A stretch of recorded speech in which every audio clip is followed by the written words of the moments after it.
I used to believe that somebody else's win was my loss. What was it that you changed in your mindset? It doesn't matter if someone else has achieved something, I can as well. The let them theory. Being jealous or being frustrated that somebody else is winning, that is a waste of the time and energy that you need in order to do the work to create the same success for yourself. What do you do if you find that some of your friendships are there for the bad times, but nowhere really to be seen when good things are happening to you? You'll notice that there are people who you will immediately want to pick up and call, and then there's probably the majority of people that you know where you will hesitate. If you just did everything that you don't feel like doing, you'd have almost everything you wanted. Stop giving your power to other people. You're not stuck in a relationship. You're not stuck at a dinner table. You're not stuck in a text chain because you can always walk. When you know people are not saying nice things about you, how do you let them without getting so offended and upset?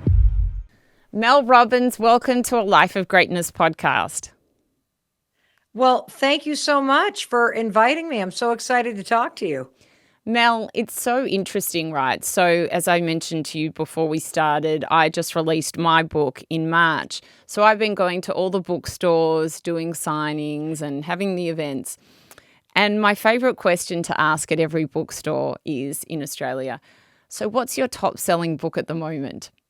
Without flinching, every single bookstore, Mel Robbins, will say the let them theory. And can I tell you how much joy that fills me with? Because I have been in personal development for a very long period of time, and we don't have a lot of the books in personal development always being the number one bestsellers. It's a lot of the romance or the adventure or fiction or whatever. And for people to say that your book is the number one literally in every bookstore, how do you feel about that, as well as your podcast and everything else that you do? Well, there are two things I want to say about that. The first thing is that I am so thrilled that in a moment in time where I think the average person, I would include myself in that, just kind of person that is waking up every day, trying to get through the day, trying to do a little bit better. I think we are overwhelmed. We're stressed out. We're scared about the state of the world and AI taking over, and the headlines are terrifying. I am so overjoyed that in a moment where the world feels like it's out of control, that people are A, interested in reading a book, and B, reading a book that is helping them not escape their life, but actually turn inward toward their life and focus on the simple things that are right in front of you that are going to help you take control of how you feel, help you take control of your time, help you control the things that are meaningful to you. And when you do that, you create this sort of ripple effect through your own life and your family and your community that I think we need right now. And so, number one, I'm completely blown away, humbled, and it gives me hope that many people around the world are interested in reading a book that is about how to take control, particularly at a moment in time where we feel so out of control. But the second thing I wanted to say is I wanted to give you a compliment, because in the past, when I have written and published books, I did not have the guts to ask the booksellers, what is the number one selling book right now? And I'll tell you why. Because I'm pretty insecure and petty. And if I had found out that when I was releasing my book, that there was another personal development book that was just destroying it, I would have been pretty annoyed by that. And so I think it says a lot about you and your perspective on the world. And this is something that the let them theory taught me. I used to believe that somebody else's win was my loss. I used to believe that if somebody else were successful, it meant I was not successful. I used to believe that if somebody else made a lot of money or had a best-selling book or had a beautiful kitchen with the white cabinets and the marble countertops that were on my Pinterest board, that dang it, that meant that she got it before I could get it. Now I can't have. And one of the things that I admire about what you said is that I believe that you're happy and excited about seeing another self-help book and a personal development book doing so well. That says something about you. Most of us have a point of view, at least I'm speaking for myself. For 54 years, I did not understand that other people cannot stop you from achieving what's meant for you, that other people don't actually block your way, they lead the way. And the person that's typically blocking your way is you. And the let them theory taught me something very simple. It taught me to do what you just did, which is to say, let them have their success. Let them beat me to it. Let them show me what's possible, even though it makes me kind of feel like I wish I could do that. Or when is it going to be my turn, which are very normal emotions. But then the second part is, well, let me remind myself if Sarah can do it, then I could do it. If Sarah is achieving things that I really long to achieve in my heart, then with time and consistent effort, then I could probably achieve those things. It might not look the same. It might not be on the same timeline, but that's a huge shift in me that has happened in the last 2 years in this let them theory and writing the book about it. And you just demonstrated that in a way that I actually believe that you feel that way. And Oh, so thank you for saying that, because I would not have said that 2 years. I would have been like, that Sarah, always all over the bookstores, just when I'm trying to launch my book. When is it going to be my turn? I've been working at this for 15 years. Sure, a woman from the United States comes over and has to take over the book. Like that would have been Mel Robbins just 2 years ago. So, But that's not how the I world think works. a few years ago I was probably like that too. But I understand, which I'm sure you do, you can't be what you can't see. And someone needs to illuminate that path. And as I mentioned to you, what stood out for me more so is like, wow, this genre that I love so much, personal development, is really what people need right now, and they're gravitating towards that, which makes me so excited because that's where I'm playing in. But I want to ask you, what was it that you changed in your mindset that allowed you to have that mind that was all about, it doesn't matter if someone else has achieved something, I can as well? What was that shift? Great question. So, for the person who's watching or listening that doesn't know what the let them theory is, I'm going to explain it super simply, and great. then I'll explain how the let them theory changed my perspective. So, the let them theory is a super simple mindset hack that shows you instantly what's in your control and what's not in your control. And any psychologist, which I am not, but any psychologist will tell you that anytime you focus on something that's not in your control, you just create stress for yourself. And the number one thing in life that you will never, ever, ever, ever, ever be able to control is what another person is saying, doing, what they believe, how they feel when they heal, or what their success is. You will never be able to control it. And so any time and energy that you spend being upset about it or bothered about it or worrying about it or trying to manage it is time and energy that you are wasting, because you will never be able to do something that guarantees that somebody will think something or that they'll change their expectations. Any being jealous or being frustrated that somebody else is winning, that is a waste of the time and energy that you need in order to do the work to create the same success for yourself. Now, I didn't understand this. I did not understand this. I went through life truly trying to change everybody around me. I would allow everybody's behavior, whether it was slow walker in front of me or somebody taking too long as I'm trying to check out at a store, or my kid isn't studying hard enough, or my husband is asking too many questions. Like, the people around me frustrated the hell out of me. And we all feel that way, because when you start using the let them theory, and it's super simple, anytime you're worried, upset, frustrated, bothered, hurt, anything, just say let them. And you're going to notice 9 times out of 10, when you're stressed or frustrated or upset about something, it's because of someone else. And so every time you say let them, you not only stop yourself from trying to control what someone else is doing, but you draw a boundary between other people and yourself, and a boundary between the world out there and what you want to spend your time and energy with. And it was revelatory. I started to realize, oh my God, the reason why I'm so tired at the end of the day and have no time to focus on myself is I am exhausting myself, allowing my mom's mood or the emails at work or the way that traffic is backed up or the second cold day in a row to bother me. And discovering these two simple words, let them, as a boundary to stop yourself from trying to manage the world around you and to also stop the world from draining you all the time. Holy cow, it was just shocking. And then the second part of the theory, once you stop trying to control everybody else and let Sarah be successful. Let Sarah start a podcast before you did. Let Sarah be on tour right now, interviewing all these cool, let her. What Sarah is doing does not stop you from doing something similar. It's all of the things that you tell you, oh, well, she already did it and people are going to think I'm copying and what would I want to say? That's what's stopping you.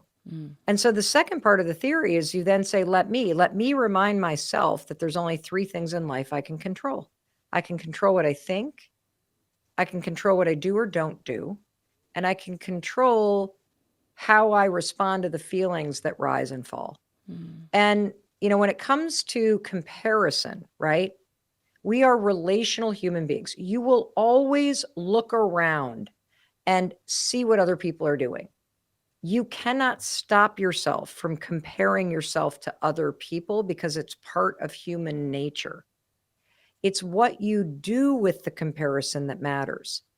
If you're the kind of person that spends 6 hours a day online watching other people who are pursuing the business that you want or the relationship that you want or the music career or the podcasting career, or maybe they're going into real estate, but you spend all this time watching other people do it, the problem isn't the other people that are doing it.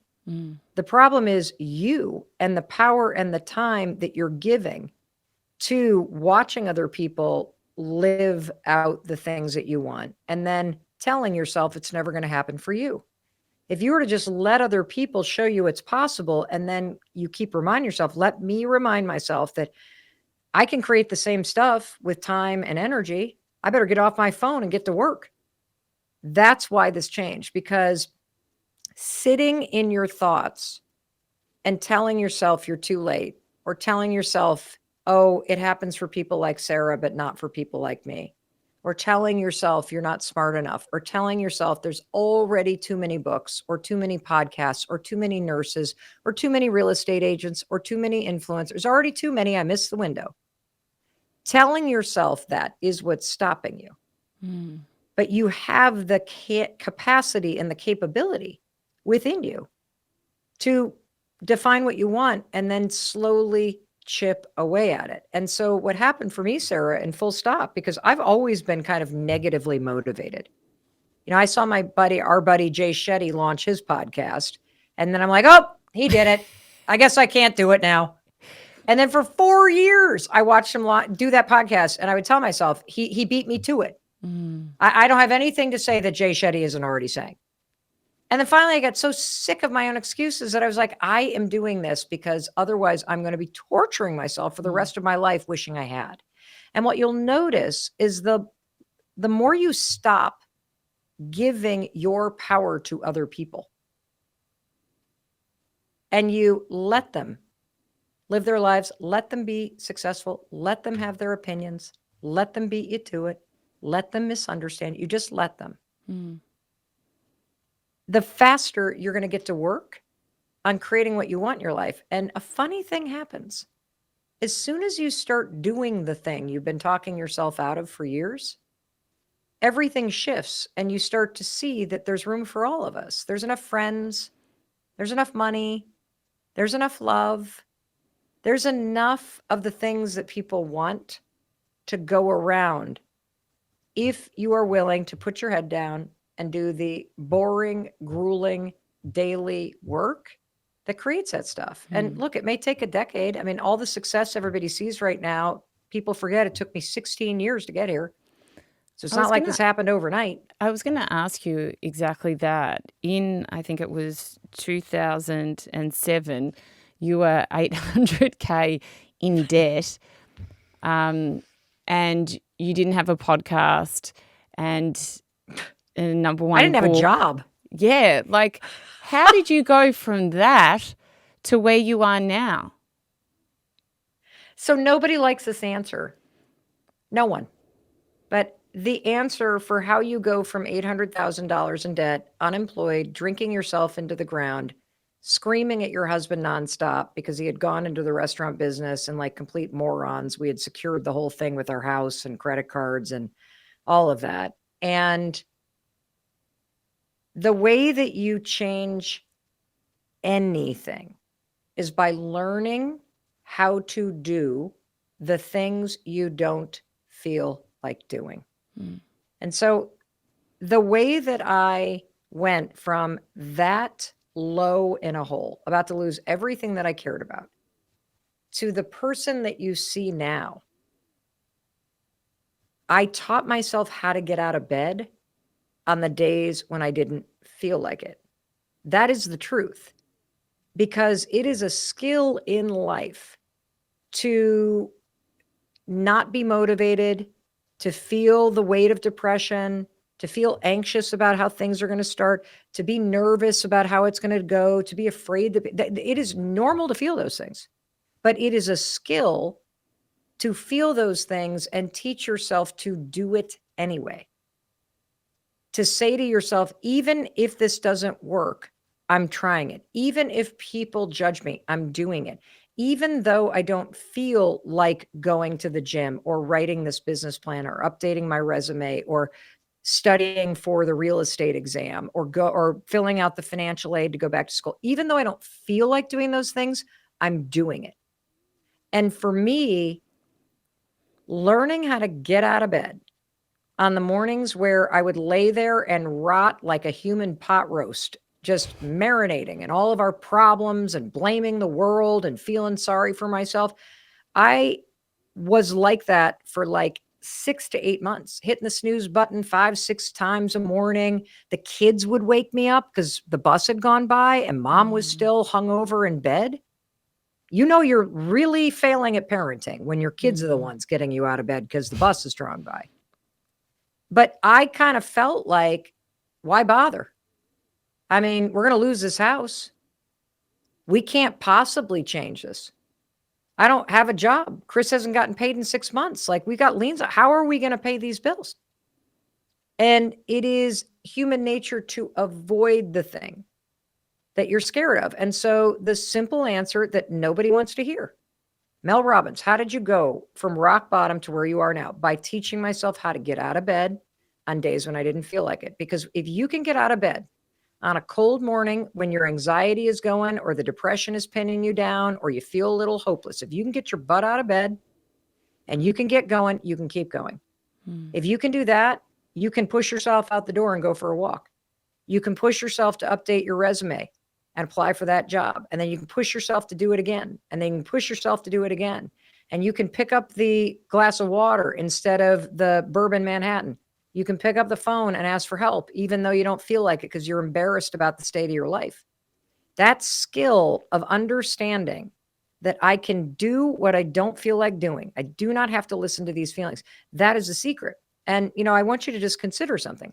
If you just did everything that you don't feel like doing, you'd have almost everything you wanted. Yeah. Because most people know the simple things that they need to do to feel a little bit better, to make a little bit more money. If you don't know, just go to AI, tell them what you want, ask them to spit out a plan. The knowing what to do is not anybody's problem at this point. It's actually making yourself do it when you feel discouraged or overwhelmed or afraid. That's the skill that changed my life. I wonder, you mentioned that it took you 16 or so years to get to where you are now.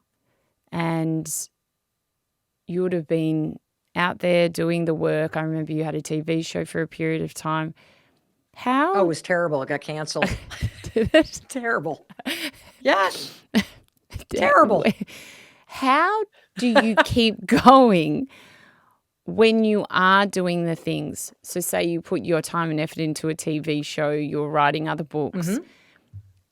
How Yep. did you have faith, Mel, to keep at it when you weren't reaping the rewards around you? Excellent question. So the question is, how do you keep faith when you're not reaping the rewards? Yeah. Well, number one, what are the rewards? Mm. See, if you go through life and you believe that absolutely everything that you are experiencing is teaching you something, that's the reward. Mm. And one of the things that helped me a lot is you have to cultivate the faith.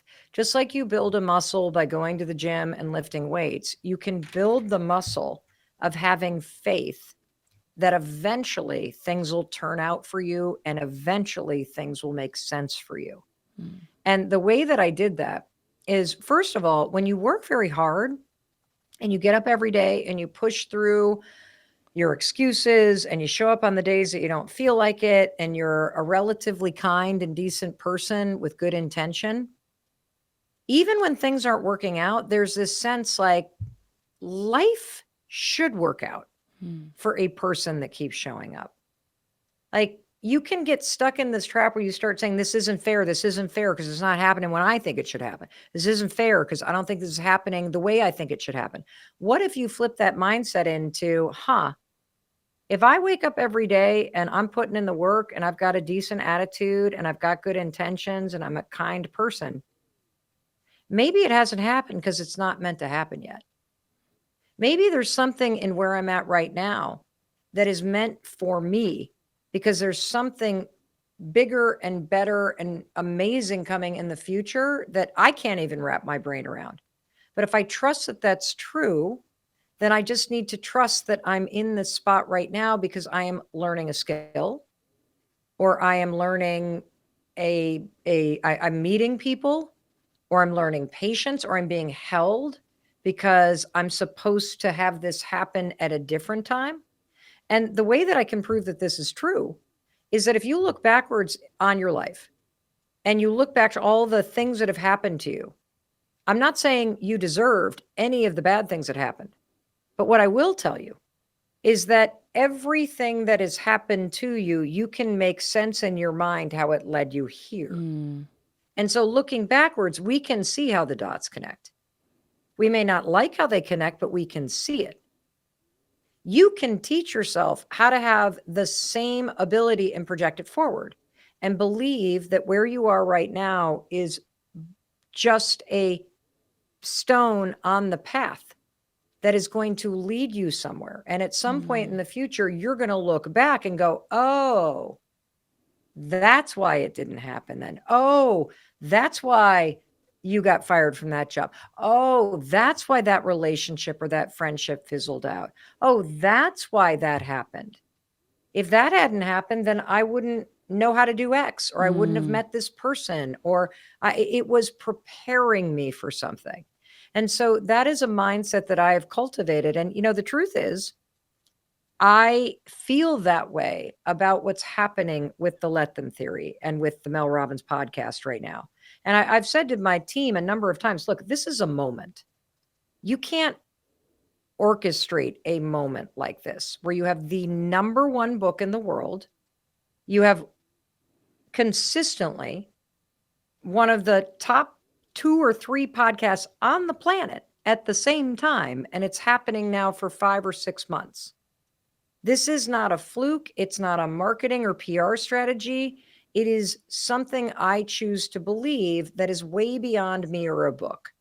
I believe that there is a message that is universal in the Let Them theory that was needed at this exact moment in time.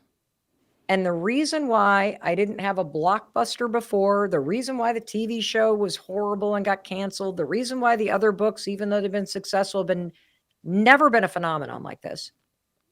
The reason why I didn't start a podcast when I first got jealous of my buddy Jay Shetty is because I wasn't meant to. Mm. I was being held for this moment to be in service of what the world needed now. And everything that happened before was leading up to this. Mm. And that's what I choose to believe. And, because there's no other explanation, honestly. I mean, this book has sold 5 million copies in 5 months. Mm. It is a cultural phenomenon. Penguin Random House has not had a book this successful in 20 years. It Wow. could be the most successful nonfiction book ever written at this rate. Wow. And here's the thing, though. Why?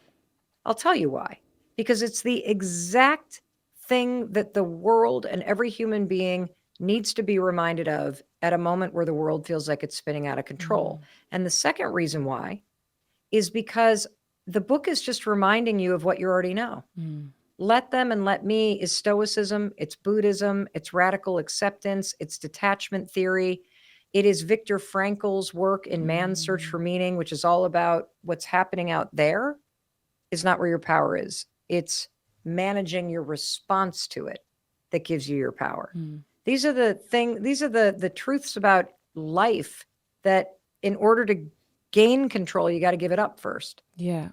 And the more that you let other people be who they are, the better your relationships get. And so this book is reminding you of what you know to be true. I just happen to turn these concepts into a modern tool that's super simple to use and to remember.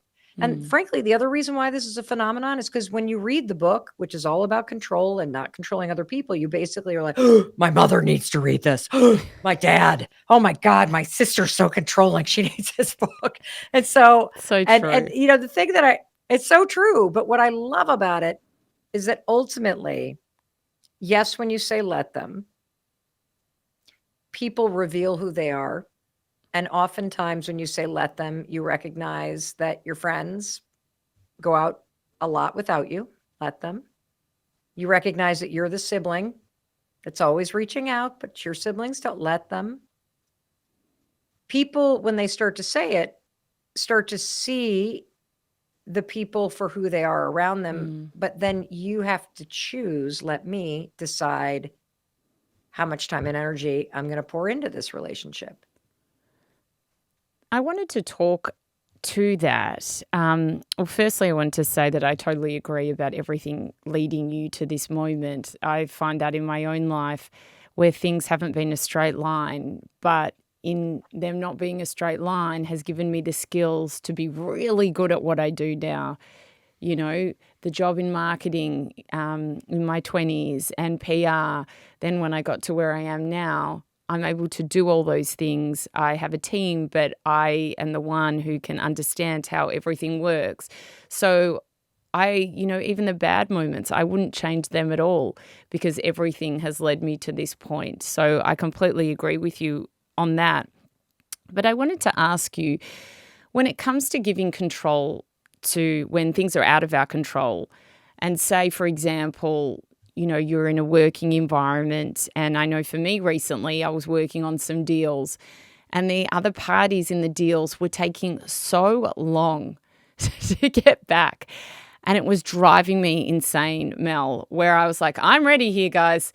Can you just email back? And months of just wasting time doing all these things. And it was driving me insane and making me miserable. How do I let them and then let me?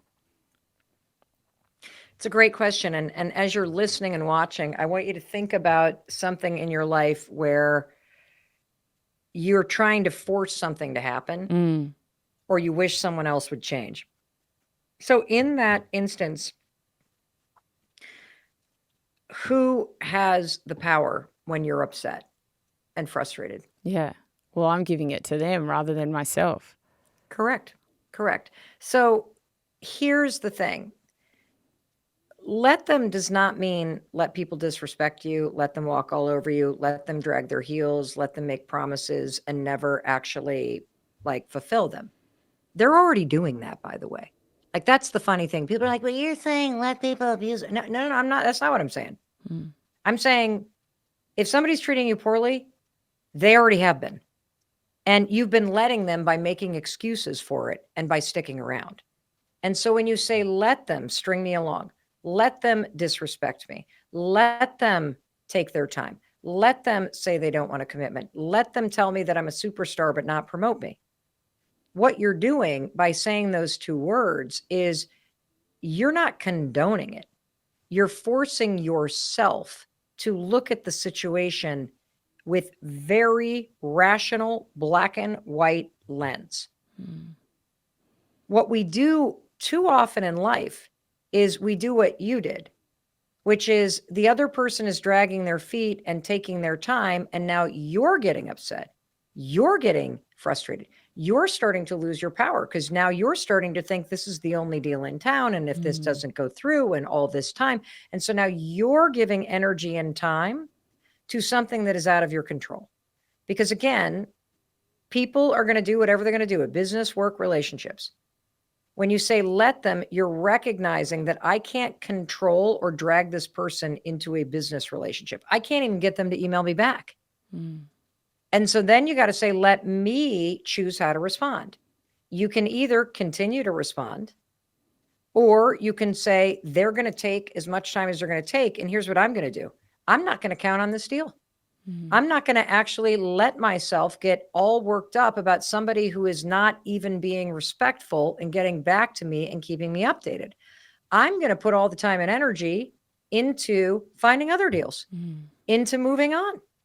Because if I do that, now I'm no longer maniacally focused on this deal that's taking a long time. I'm actually empowering myself to use time and energy that I would otherwise burn through because I'm frustrated. And now I feel insecure. And now I'm wondering what's happened. I've done this so many times. I so relate to this.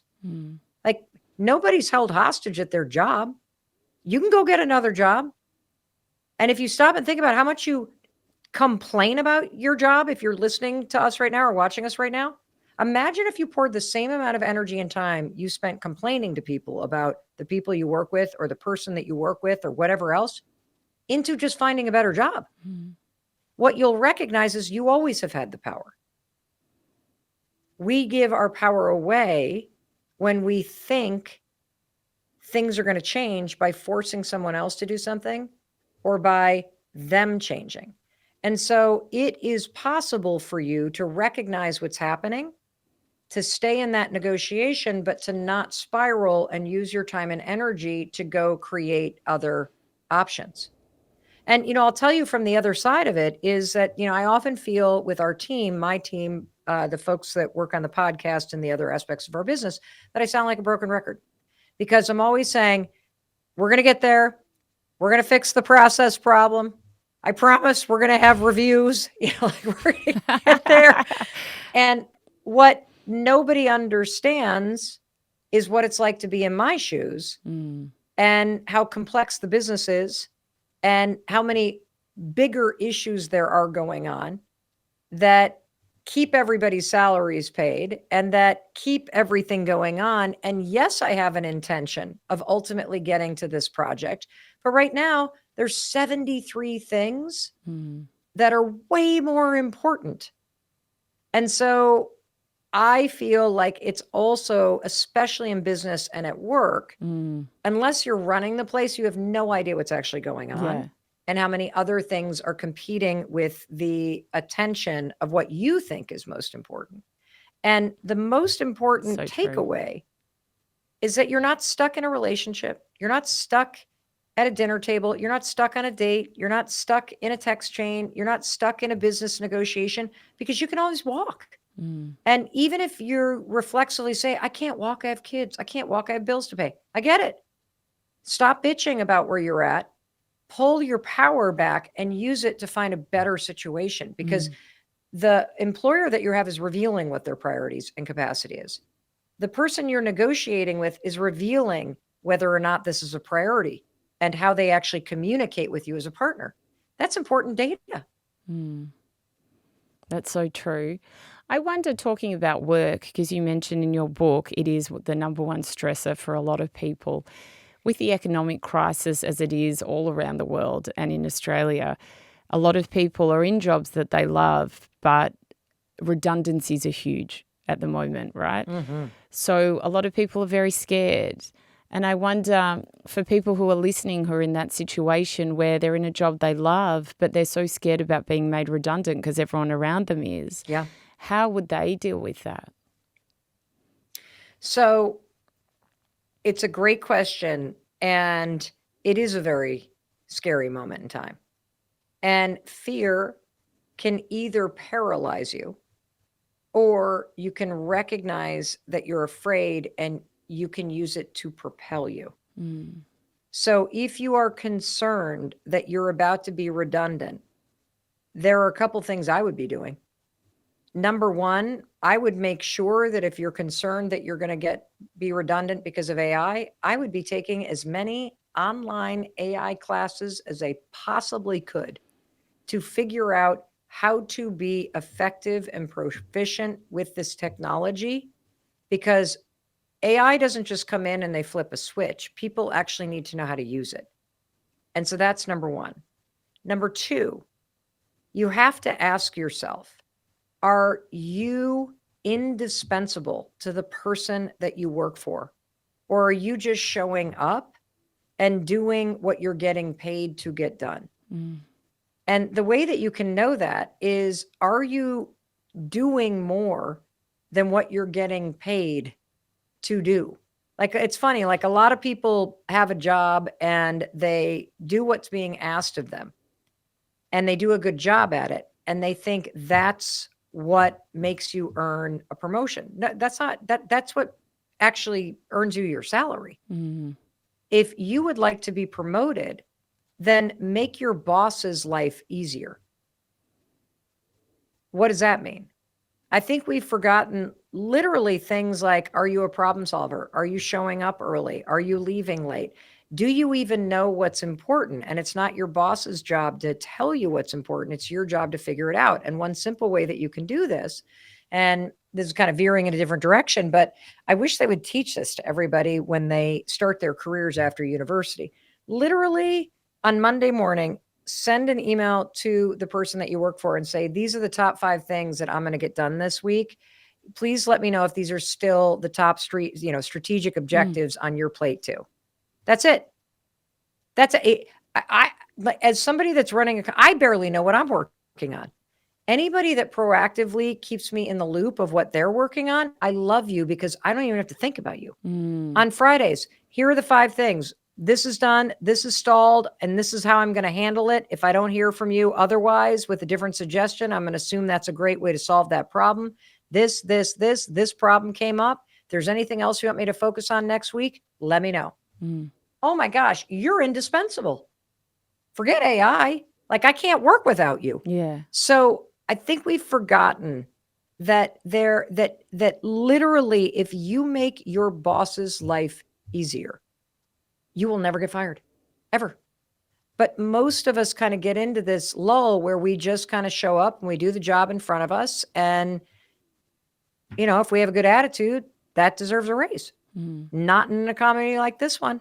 And so it's also an opportunity, though. And I mean this for real, because I've been fired twice. I've had a talk show canceled. My husband has literally been laid off like 5 or 6 times. It's terrifying when it happens. What that tells me, Sarah, is we're not supposed to be working for somebody else, like Yeah. lousy employees. But here's what I want you to consider. What if it all works out? Mm. What if you're in a job right now and you feel scared because you feel like redundancy is an issue? What if you see this as a sign that you are supposed to pivot? And I'm not saying this in a way that's trying to make, lemonade out of lemons. I'm saying, what choice do you have?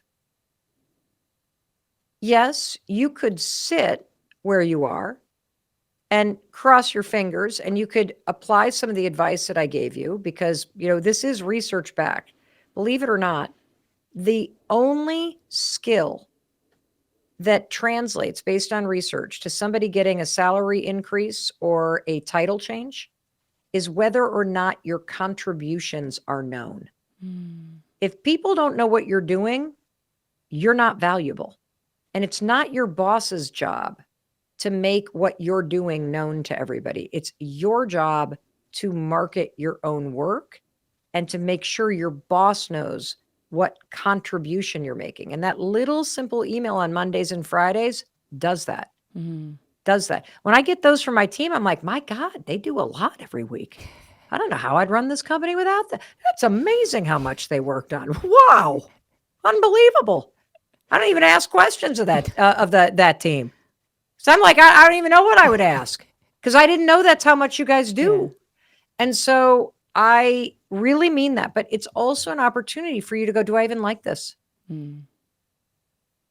Do I want to keep doing this? Do I want to be in an industry where if redundancy is happening now, it's going to keep happening? Or do I want to make a pivot and do something that's in a different industry? And I don't have to quit my job, but I could certainly, instead of like wasting 6 months worrying about it and gossiping about it and reading the emails and stressing, I could basically say, I think this is happening in the next 3 to 6 months. And I'm going to pour all that time and energy. Let me orchestrate a pivot. Yeah. Let me start scaling back on my budget now. So if it does happen, I'm not as in a horrible position as I thought I was. Let me be honest about the way that I want my life to look instead of having an experience in life where I'm a sitting duck hoping it doesn't happen. That is giving power to the outside world. That's so true, Mel. Such wise advice. I wanted to talk to you now about friendships. Specifically, I had a question. What do you do if you find that some of your friendships are there for the bad times, but nowhere really to be seen when good things are happening to you? So, I think you got to let them. And it is true, that statement to pay attention to who you share good news with, that's very true. And the reason why it's important to pay attention to who are the first people in your life that when you have something really good happen, you want to pick up the phone and call. And if you really stop and consider what I'm saying, let's say you get a promotion. Let's say you have a TikTok reel, hit 1 million views. Let's say that something really cool, you meet the love of your life and they whisk you off to Paris. And oh my God, you'll notice that there are people who you will immediately want to pick up and call. And then there's probably the majority of people that you know where you will hesitate. And that is a sign of who you feel safe with. That's also a sign of who you know wants the best for you. And the one thing that I would caution you, though, because I used to be that insecure, jealous, envious, sniveling, imposter syndrome, like petty person. And I'll tell you why. Because I didn't know how to manage the emotions that came up when I saw someone else in life getting the things that I deeply desired. And when I had that sort of smile that you have when a friend tells you about the fantastic trip that they're about to go on, and you're kind of like, that's really great. And you're trying really hard to like look because you really want them to go on it. It's just that you're sad for yourself. Like, I think you can let people have their own emotions about things and let me still celebrate the good things that are going on in my life. It's a really important thing. And the other big thing that I learned about friendship, particularly in researching and creating the case for the let them theory and writing this book, is that I think we've all been gaslit into believing this like best friends thing, that you're supposed to have best friends for life, that if you have a friend and then you're no longer are close, then you're not friends, and frenemies and fallings out. And I just take a different approach with friendship. And this is because of the let them theory. I am so much more flexible. I think it is critical to understand that people are going to come in and out of your life. People are going to have periods where their life is going okay and they're in a good spot, and they're going to cheer so loud for you because they can. And then there are going to be people who used to cheer so loud for you, but because you just got pregnant for the second time and they've had 6 miscarriages, It's just painful. Mm. It's really painful. And they can't do that for you right now. And that's okay. Let them. Because what I've found, and I'm sure you have too, is that when you don't grip so tightly and you don't feel like friendship is a tit for the tat, like I do this, you do that. I invite you out, but you let people come and go. You let people be close friends with you and then you let them drift away, because what you will notice is the more that you open your arms to letting people come and go in your life, the more people come back. Yes.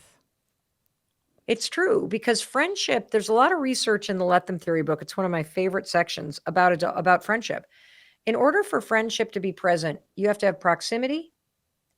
You have to have timing be right. And you have to just have this sort of energetic connection. Mm. And this is really important to think about. When we were kids, the conditions for friendship were handed to you. You were proximate, meaning you were standing next to and with people your age all the time. You rode the bus, you sat in class, you are in teams, you had the same milestones. This is timing. That's the second one. You're going through life at the same time, same birthdays, graduation at the same time, vacation schedules at the same time. Mm. People aren't married yet. And like most people aren't married yet in high school. You all kind of have the same vision for, like, you are in shoulder to shoulder with people. You're in the same time of your life. Then you get to university, you're living with them. So you're spending even more time with people. And then there are those people that even though you're near them and you're going through the same stuff in life, energetically, either vibe or you don't. And that has a lot to do with what you're interested in and the kind of personality that you have. Those three things: got to be near somebody, you got to be in the same time of your life, and you got to vibe energy wise. That's the condition that needs to be present for you to be good friends with somebody. The research says to be a casual friend, you need 78 hours with somebody. Wow. And so that explains the reason why, though. Why am I not best friends with people I work with? Simple. You're with them all the time, but you're not in the same time of life. Because you got people at work in their 20s, people at work in their 40s and 50s and 60s. Everybody's doing different things on the weekends and at night because they're in different times of life. All those people that you work with are your friends. Just because you change job doesn't mean you're not friends anymore, but we like grip it. And I love this notion that people are going to come in and out of your life based on where you live, based on the timing of life that you're in, and based on your energy and theirs. Doesn't mean you're not friends. It just means people kind of flow in and out. And when you have that sort of interpretation, you'll start to realize, oh my God, I got a lot more people in my life than I realize. They're just not right in front of my face. Or, wow, I'm in the city and I'm single and my old best friends are now out in the burbs raising kids. It's not that we're not friends. Don't do that to yourself. We're just not in the same time of life. Of course, we're still friends. And those oftentimes can be the friends that show up when you need somebody, but not necessarily there to cheer every time you win, because they're not in the same timing. That's so true. And I feel like with those old friends too, they know a lot of the time your family, they've grown up with you. And even though you may not be as close anymore, to your point, if something really bad happens, there they are, because they know your history, right? They're just not with you every moment of the day. I wonder though, Mel, and maybe this has happened in your life, when you've really realized that you've outgrown a person, when they're still relating to you, like the Mel Robbins who was, 25 years old or 30 years old, and you don't have the same interests anymore, and maybe there's a bit in you that doesn't even really like them that much, but you have the history with them. Yeah. How do you know, and how do you move on? Let them, literally. You don't have to have some formal conversation. You don't have to have some big breakup. You just start pouring your time and energy into other aspects of your life. And if somebody then reaches out, and I've had this happen to me, I feel like we're not friends anymore, I feel like this, I just say, look, I still think you're amazing. I adore you. And my life has changed so much. And my priorities are work. And any spare time I have, I just want to see my kids and my husband. And I'm trying to prioritize friends in our new community. So I have a social life. I don't mean to not reach out, but I'm just in a different phase of my life. But please know that I'm always here if you need me. I just can't be on text all the time because the demands of my life are different than they used to be. And then let them react. Let them try to guilt you. Let them have a song and dance. Let them disappear because you can't control what other people think, do, say, or believe. Mm. I wonder, and this is very much in your let them theory, you're very much in the public eye. And when you're in the public eye, you have millions of people who love you, but you also have people that don't like you, because everyone has that in life, right? People that don't like them. Mm-hmm. How, when you know people are not saying nice things about you, how do you let them without getting so offended and upset, in the sense of like, they don't even know me? They're saying stuff that isn't true. How do Yep. you let them? Had a lot of that. Well, you have to. What's the alternative? Mm. Am I really going to turn my time and energy toward defending myself to people online that I have never met, who are clearly not intent on understanding or seeking the truth? They're wanting to get attention. They're wanting to vent their whatever frustration at me. Why would you spend any of your time and energy trying to change a person who is intent on tearing you down? Why? Mm. People are always going to do that in your life. You're going to walk into school or work or the hospital you work in, and people will start rumors about you.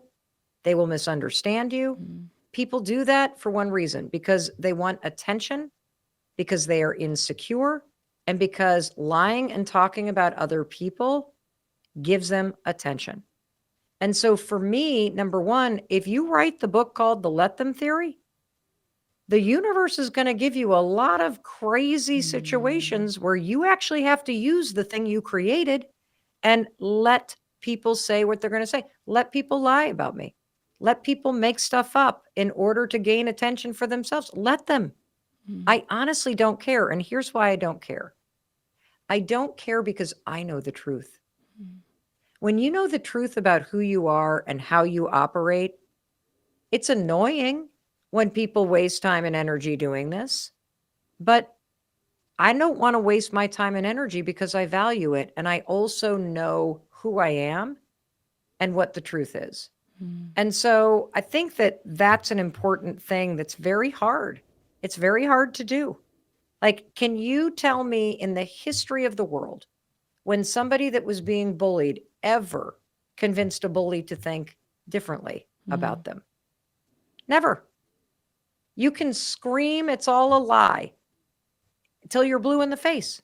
And people who are intent on misunderstanding or misrepresenting will continue to do so. Mm. Oh, she's lying. She's not.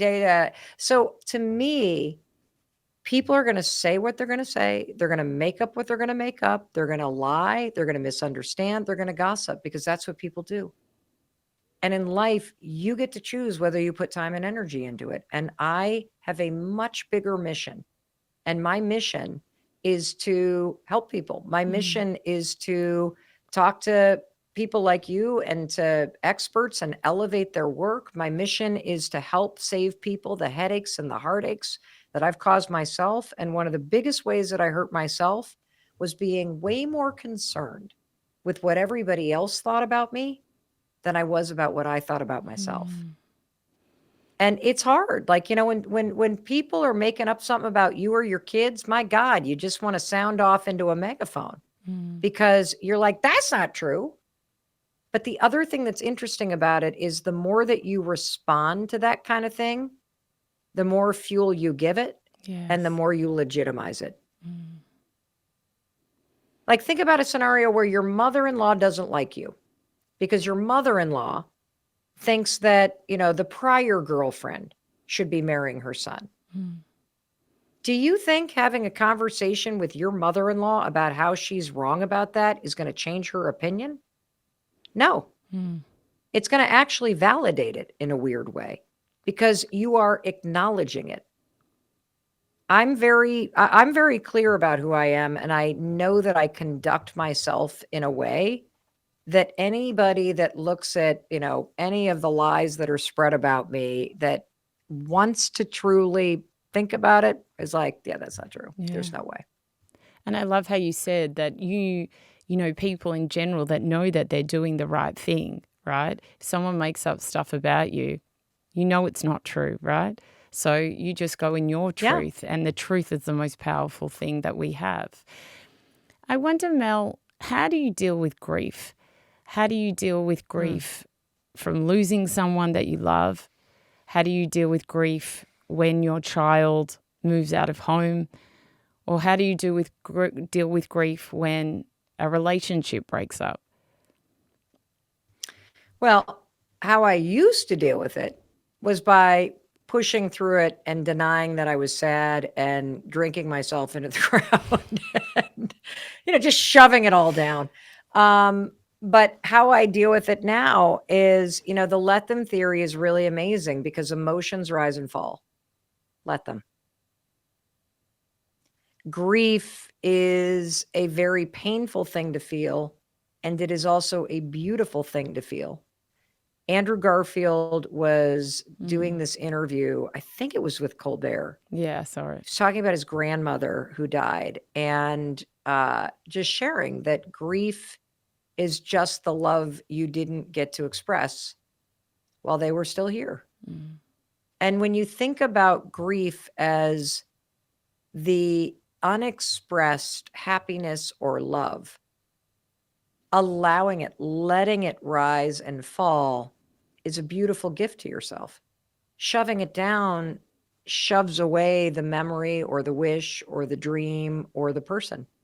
And so for me, the let them theory is also super helpful in just letting emotions rise, letting emotions fall, and then reminding myself after I take a deep breath, okay, let me decide what I'm going to do with this today. And depending upon the day, whether I'm tired or I'm present or I have a lot going on or I don't, or I feel particularly emotionally unstable or I feel very grounded and strong, I might sit with it longer. If I'm having a day where I can't collapse, I'll collect myself and recognize that that is there, and I might take a long walk the next morning.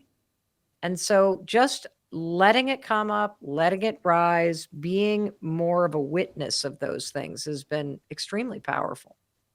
I wonder, Mel, what is a truth that you live by? Wow, that's a great question. Um,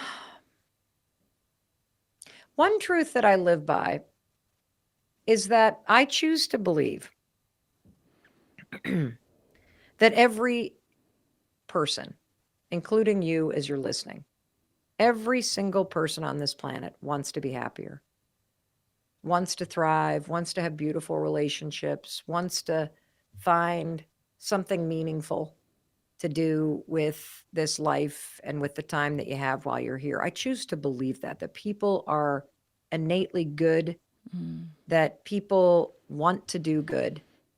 And if somebody isn't doing well, or if somebody isn't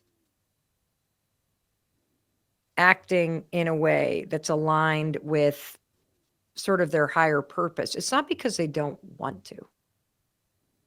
It's because they don't believe that it's possible for them. See, I think after years and years of working on myself, of interviewing world renowned experts, of writing and researching books, of finding simple ways to improve myself, I have come to believe, full stop, that what's missing for most of us is not the capacity and the capability to change for the better.